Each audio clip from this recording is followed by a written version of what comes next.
Hey everyone, welcome to my channel. तो ये है गुरुकुल वाली हिंदी पाठ्य पुस्तक क्लास 6 की, जिसमें आज हम करेंगे चैप्टर नंबर 6 हमारा आहार।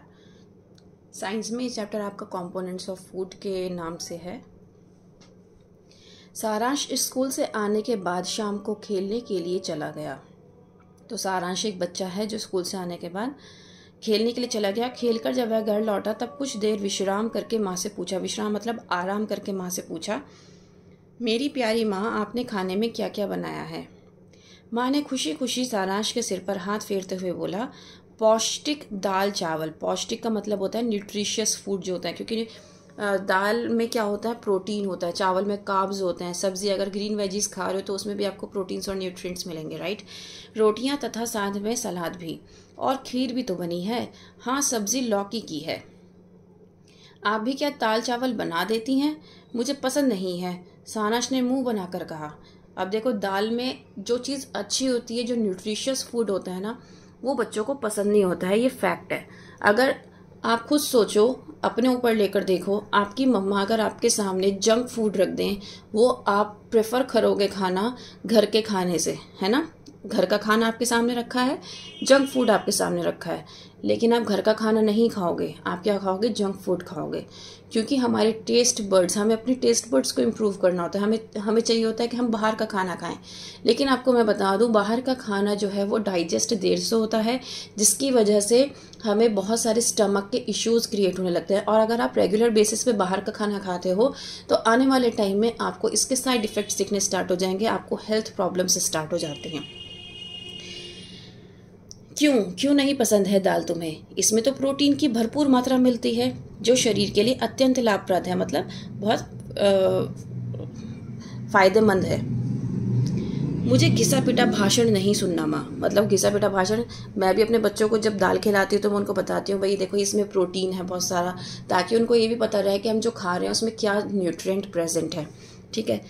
सारांश झुंझलाते हुए बोला, मतलब वो बहुत ज़्यादा इरिटेट हो गया था, तो उसने इरिटेट होकर बोला कि मुझे नहीं सुननी ये सब आपकी बातें, इसमें ये है, इसमें वो है। फिर क्या खाओगे तुम? माँ ने सवाल किया।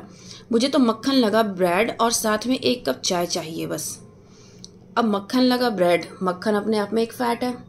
ब्रेड, आपको पता होना चाहिए, ब्रेड जहाँ बनती थी, जो इसका मेन पॉइंट था जहाँ से ये ओरिजिनेट हुई है, उस कंट्री में ब्रेड बैन हो चुकी है और इंडिया में इसको भरपूर तरीके से खाया जाता है। तो दैट मीन्स कि ब्रेड खाने से आपको बहुत सारी बीमारियां हो सकती हैं, है ना। और चाय में आपको पता है कितनी कैलोरीज होती हैं? 120 कैलोरीज।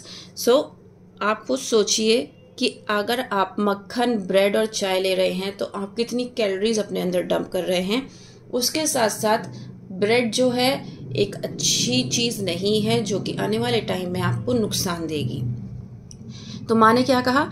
जैसी तुम्हारी मर्जी, माँ ने मायूस होकर कहा और रसोई घर में चली गई। क्योंकि माँ ने क्या बनाया था? पौष्टिक आहार बनाया था, बहुत अच्छा खाना बनाया था, न्यूट्रिशियस फूड बनाया था, जो कि सारांश नहीं खा रहा था। सारांश अपनी मनचाही चीजें खाकर सो गया। उसे गहरी नींद आ चुकी थी। रात में उसे सपना आया। उस सपने में वह बीमार और बेहद कमजोर दिख रहा था। वह न काम कर पा रहा था, न खेल पा रहा था। वह किसी भी तरह से अपनी तकलीफों से मुक्ति पाना चाहता था, मतलब वो ये चाहता था किसी तरह मुझे इन सब चीजों से छुटकारा मिल जाए। उसके सम्मुख एक परी आकर खड़ी हो गई। सम्मुख मीन्स सामने। परी ने सारांश से पूछा, क्या तुमने रात्रि का भोजन ठीक ढंग से किया? रात्रि का भोजन मतलब रात का खाना तुमने ठीक ढंग से किया? हाँ, मैंने ब्रेड मक्खन के साथ 1 कप चाय ली है। यह तो संतुलित आहार नहीं है। संतुलित आहार मतलब बैलेंस डाइट नहीं है। मैं समझा नहीं, सारांश ने कहा। परी बोली, जिस भोजन में सभी पोषक तत्व उचित मात्रा में हों उसे संतुलित आहार कहा जाता है। मतलब जिस खाने में आपको सारे न्यूट्रिएंट्स, मिनरल्स, प्रोटीन्स, कार्ब्स सब मिल रहे हों, उसी को हम बैलेंस डाइट बोलते हैं, समझे? हाँ, पर ये पोषक तत्व है कौन कौन से? सारांश ने प्रश्न किया। पोषक तत्व मतलब कौन कौन से न्यूट्रिएंट्स हैं? परी ने सारांश के प्रश्न का समाधान करते हुए बताया। समाधान मतलब उसका आंसर बताया। कार्बोहाइड्रेट, फैट, प्रोटीन, मिनरल्स और विटामिन्स पोषक तत्व कहलाते हैं। मतलब जितने भी कार्बोहाइड्रेट्स, फैट्स, वाइटामिन वगैरह हैं, ये क्या कहलाते हैं? आपके न्यूट्रिएंट्स कहलाते हैं। और साथ में जल भी लेना होता है। जल मतलब पानी। सारांश की जिज्ञासा बढ़ चुकी थी, मतलब उसके दिल में एक चाहत जो थी ना, मतलब और जाने क्यूरियोसिटी जो थी वो बढ़ गई थी। उसने परी से इन पोषक तत्वों की उपयोगिता के बारे में जानने की इच्छा व्यक्त की। अब वो क्या चाहता था कि वो इनके बारे में बताए कि ये क्यों जरूरी हैं। वह परी से बोल पड़ा, परी रानी, इन पोषक तत्वों के बारे में विस्तार से मुझे समझाइए ना। परी ने आगे बताया, भोजन का एक जरूरी भाग होता है कार्बोहाइड्रेट, जो शरीर को ऊर्जा प्रदान करता है। कार्ब्स से हमें क्या मिलती है? इंस्टेंट एनर्जी मिलती है। ठीक है, इसीलिए क्या होता है? एनर्जी गिविंग फूड होता है। यह गेहूं, जौ, चना व बाजरा जैसे अनाजों के अतिरिक्त आलू, शकरकंद, सिंघाड़ा, गन्ना के साथ साथ आम, सेब आदि फलों में बहुतायत से पाया जाता है। मतलब बहुत ज्यादा क्वांटिटी में इन सारे फ्रूट्स वेजिटेबल्स में ही मिलता है। हाँ, इन फलों के अलावा गुड़, शक्कर और शहद में भी कार्बोहाइड्रेट की भरपूर मात्रा मिलती है। आपको पता होना चाहिए कि आपकी बॉडी में भी कार्बोहाइड्रेट्स की ज़रूरत होती है। अगर आप कार्बोहाइड्रेट्स नहीं ले रहे हो, आप कार्ब्स नहीं खा रहे हो, तो उसकी भी कमी हो जाती है, जैसे कि न्यूट्रिएंट्स की कमी हो जाती है हमारी बॉडी में। सारांश चहक उठा, अरे वाह, फिर तो हमें कार्बोहाइड्रेट को समुचित मात्रा लेनी चाहिए, मतलब अच्छे से मात्रा में लेनी चाहिए। जरूर, परी ने संक्षिप्त सा जवाब दिया। परी ने आगे कहा, अब तुम्हें फैट के बारे में, वसा मीन्स फैट के बारे में बताती हूँ। फैट हमारे शरीर में गर्मी व ताकत लाती है। यह दूध, घी, मक्खन, वनस्पति तेलों में पाई जाती है। गर्मी और ताकत।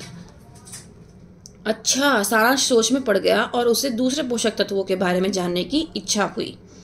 परी ने बताया, तीसरा पोषक तत्व है प्रोटीन। यह एक अत्यंत महत्वपूर्ण तत्व है। इसी से हमारे शरीर की मांसपेशियां और हड्डियां सुदृढ़ होती हैं, मतलब सही होती हैं और मजबूत बनती हैं। यह अंडा, मांस, मछली, दूध, दही और घी के साथ साथ दाल, मटर, लोबिया, अनाज एवं हरी सब्जियों में मौजूद रहता है। तो ये प्रोटीन जो है आपको इन सब चीज़ों में मिलेगा। इसीलिए कहते हैं कि ग्रीन वेजीज आपको रेगुलर खानी चाहिए।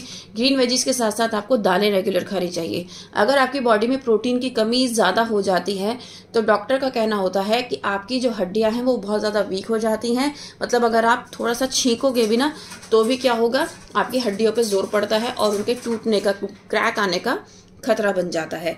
ऐसा ही विटामिन डी की कमी से भी कहते हैं।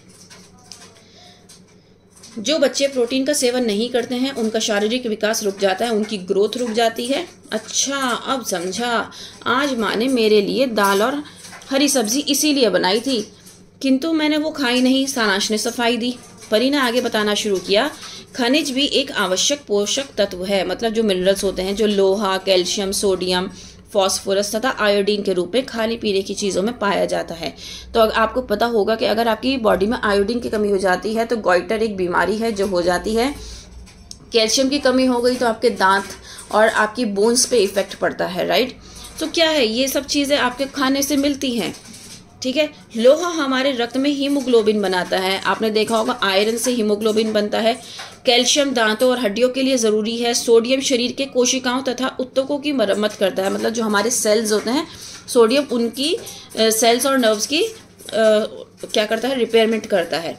फॉस्फोरस हड्डियों की मजबूती के लिए आवश्यक है और आयोडीन थायराइड हार्मोन बनाने में सहायक है। आयोडीन की कमी से जैसे मैंने बताया गॉइटर हो जाता है तो थायराइड हार्मोन की ही वो करता है, क्योंकि यहाँ पे पिट्यूटरी ग्लैंड प्रेजेंट होता है आपके गले में। अलग अलग प्रकार के खनिज तत्व सेब, बाजरा, अंडे, मूंगफली, पालक, साग, हरी सब्जियां सहित दूध, पनीर, केला, मांस में, मछली में मौजूद होते हैं। तो इन सब चीज़ों में क्या होता है, ये सारी चीज़ें जितने भी मिनरल्स हैं ये प्रेजेंट होते हैं। आयोडीन की कमी से तो घेंघा नामक रोग भी हो जाता है। तो ये क्या है, घेंघा आपका गॉइटर। सारांश की उत्सुकता और बढ़ चुकी थी। उसने परी से शेष बचे पोषक तत्वों के बारे में भी अच्छी तरह से बात बताने को कहा, मतलब जो बचे हुए थे। परी बोली, अब मैं तुम्हें विटामिन की जानकारी देती हूँ। विटामिन के कई रूप होते हैं, जैसे vitamin A, B, C, D, E और के।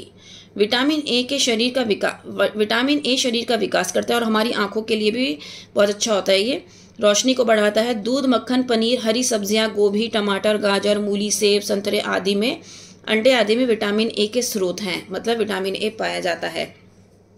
विटामिन बी हृदय, जिगर, दिमाग, आमाशय और गुर्दों के को ठीक करने में हमारी मदद करता है। यह दूध, हरी सब्जियां, मांस, मछली, अंडों, सोयाबीन, अंकुरित मटर में मिलता है।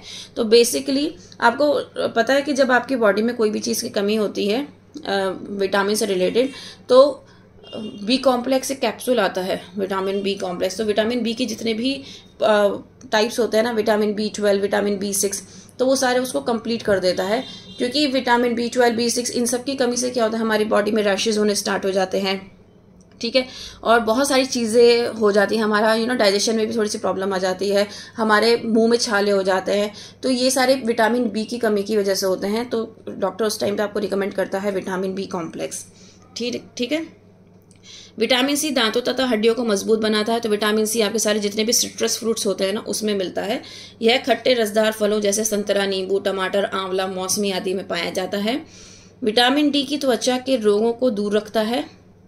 यह सूरज की किरणों के साथ साथ दूध, मक्खन, अंडे, मछली तेल आदि में बहुतायत से मिलता है, मतलब ज़्यादा क्वांटिटी में मिलता है।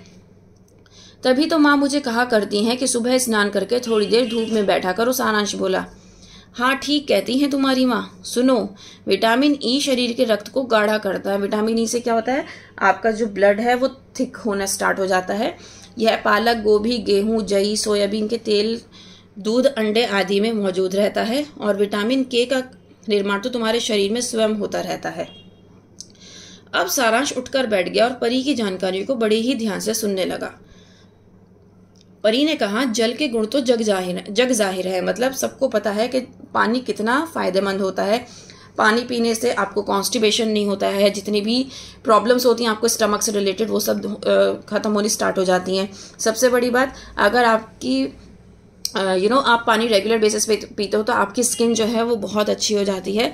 और इसीलिए कहा जाता है कि आपका जो डाइजेशन प्रोसेस है वो ऑटोमेटिकली अच्छा हो जाएगा अगर आप अपने पानी का इंटेक जो है वो बहुत ज़्यादा अच्छा कर लोगे। तो यह कब्ज को मिटाकर बीमारियां भगाता है। शरीर की सभी क्रियाओं में इसकी महत्वपूर्ण भूमिका होती है। सभी पेय पदार्थों में, मतलब जो पानी से रिलेटेड है, जल की मात्रा रहती है। जानते हो, भरपूर पानी पीना सेहत के लिए अच्छा माना गया है। मतलब अच्छे से आपको पानी पीना चाहिए। परी ने समझाया। परी दीदी, मैं पानी खूब पीता हूँ। सारांश ने टोकते हुए कहा। यह बड़ी अच्छी बात है। चलो अब अंत में मैं तुम्हें दूध के बारे में बताती हूँ। दूध एक संपूर्ण भोजन, मतलब कंप्लीट फूड कहा गया है मिल्क को, राइट, जिसमें सारे पोषक तत्व रहते हैं। छाछ में भी चर्बी को छोड़कर बाकी के पोषक तत्व होते हैं। एक बात और, सारांश ने कहा। कौन सी बात? परी ने पूछा। सारांश ने प्रश्न किया। भोजन दिन में कितनी बार और कब कब करने चाहिए? परी बोली, पहली बात तो यह है कि भोजन का जो समय निश्चित किया जाए उसी समय प्रतिदिन भोजन करना चाहिए। दूसरी बात यह है कि 2 बार के भोजन के मध्य में 4-5 घंटे का अंतर रहे। बच्चे दिन में 3-4 बार भोजन करें। ध्यान रहे, भोजन करते समय बोलना अथवा पढ़ना भी नहीं चाहिए, क्योंकि हमारे गले में अटक जाता है ना, और हमें धक्का लगता है, जिसकी वजह से क्या होता है, हमें परेशानी होती है। इतना कहकर परी ओझल हो गई, मतलब गायब हो गई। कुछ ही देर में दिन भी निकल आया था। सारांश मुस्कुराता हुआ उठा और माँ को आवाज लगाई। माँ, जरा मेरे पास आइए ना। सारांश ने माँ के आने पर उन्हें सारी बातें बताई जो परी ने उससे कही थी। वह थोड़ा चकित भी थी, क्योंकि परी का चेहरा उसकी माँ से बहुत कुछ मिलता जुलता था। माँ अत्यंत प्रसन्न हुई, मतलब बहुत खुश हुई। वे मन ही मन बोली, जो बातें मैं आज तक तुम्हें नहीं समझा सकी, एक ही रात में परी ने तुम्हें समझा दी। चलो, देर से ही सही, तुम समझे तो सही। सारांश उठकर माँ के गले से लिपट गया। तो ये कविता जिसने लिखी है वो है घमंडी लाल अग्रवाल। सो बेसिकली ये आपके कंपोनेंट्स ऑफ फूड या फूड वी ईट जो अब तक आप पढ़ते आ रहे थे छोटी क्लासेस में, उसी का ये वाइड वर्जन है, हिंदी में दिया गया है हमारे आहार, जिसमें जितने भी विटामिन्स, मिनरल्स, प्रोटीन्स हैं उनके बारे में, उनकी जितनी भी विशेषताएं हैं वो बताई गई हैं, जो आप आज तक पढ़ते आ रहे हो। बस आपको ये याद रखना है कि फैट को हिंदी में वसा बोलते हैं, मतलब हिंदी के वर्ड्स थोड़े थोड़े याद करने हैं। अदरवाइज ये चैप्टर आपके लिए बहुत ईजी है। उम्मीद करती हूँ कि आपको समझ में आया होगा। Please like, share and subscribe. That's all. Thank you.